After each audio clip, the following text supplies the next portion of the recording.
Good morning, my name is Jerry Tuttle. Welcome to my video, How to Study to Learn Math. My career has been as an insurance company actuary, which is a mathematician in the insurance business. I have degrees in mathematics and data analytics.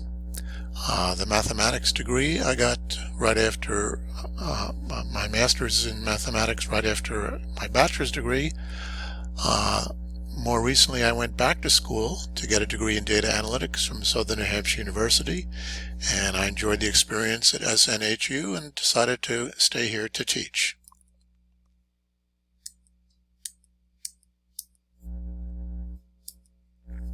So reading a math textbook is probably the most important part of studying to learn math. Math textbooks are different than other kinds of textbooks. In other kinds of textbooks, such as history, your goal is probably to get a general understanding of the content. In math, you need a very specific understanding of the content. And the first thing you need to do is you need to take exceptionally great notes. You need to take detailed notes, especially on definitions and examples. And pay particular attention to worked out examples because they will be similar to the homework and test problems that you see. With worked out examples, my very strong suggestion is you read these examples with pencil and paper or perhaps a calculator and spreadsheet. And your goal is to reproduce every line of the text yourself. And why is this important? For two reasons. First, authors sometimes omit something that they think is obvious, and they may skip it because it's so obvious, but maybe it's not that obvious to you. And the second thing is maybe you misunderstood something. Reproduce the calculations yourself. Many people are surprised to learn that the Google search field does most kinds of calculations for you. So for example, suppose you're doing a worked out example from your textbook problem that involves taking the sine of 30.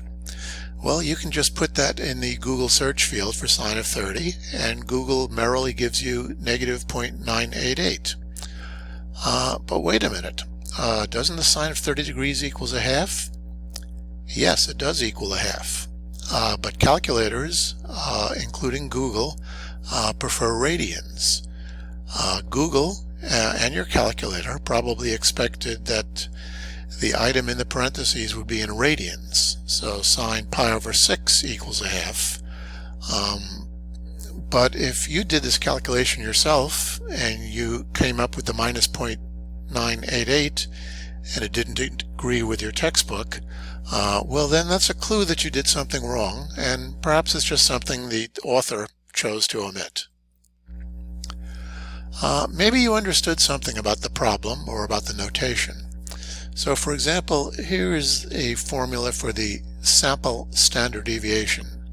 And the issue is, does the n-1 fall under the square root sign or not? So again, reproduce the calculations yourself. If you get the same answer as the author, then probably you and the author are in agreement on where that n-1 goes. But if you didn't get the author's answer, maybe it's because the formula should really have an extra set of parentheses, because that n-1 is under the square root sign. And once again, you might as well find this out as you're reading the textbook rather than when you're doing the homework or a test problem. Ask your teacher questions. Don't be shy about asking your teacher questions. That's what we're paid for. If your teacher is anything like me, we do best when you ask specific questions. And what's an example of a specific question? In example 3.5, I understood lines 1 through 4, but in line 5, I don't understand why the denominator has n-1 instead of n. That's a very specific question, and if I heard a question like that, I'd have a good idea of where to hone in on. That's certainly more helpful to me than if the student simply says, I don't understand standard deviations. Another idea as far as questions you have is search the internet for alternate explanations. Someone has probably asked you a question on the internet, and maybe there's a good, better explanation than what's in the book or than what your teacher has. Here are some strategies for when you're stuck on a problem. Can you solve a simpler related problem? So, for example, if you had a problem about a pentagon that you can't solve, is it possible you could solve a similar problem for a square or a triangle? Another example, if you were doing a problem with a three-dimensional sphere, is it possible there's a similar problem that you can solve with a two-dimensional circle instead? And perhaps solving the simpler problem would give you a clue on how to solve the more complicated one. Would it help to draw a picture or make a table? Can you guess at the answer, check, and then make a better guess? And as an example for this last one, what's the square root of 289? Well, take a guess. Try 15. Does 15 times 15 get you to 289? Nope, that's too low. Try a bigger guess. Try 19. Does 19 times 19 get you to 289? Nope, that's too high. In doing this, perhaps you could narrow in on the solution.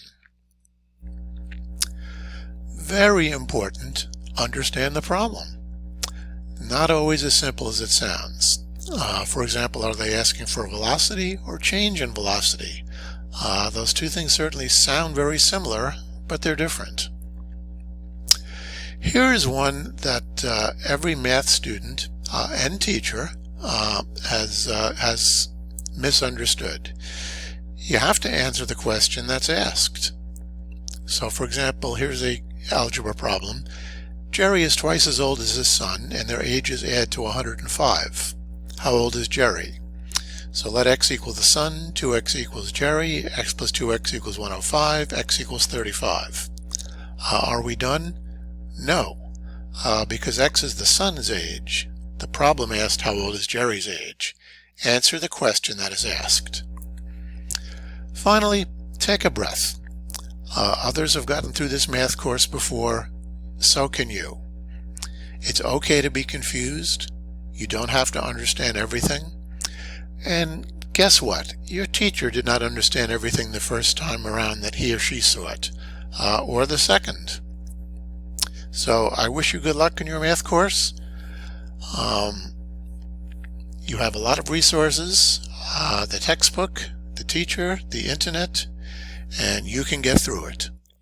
Good luck. Have a good day.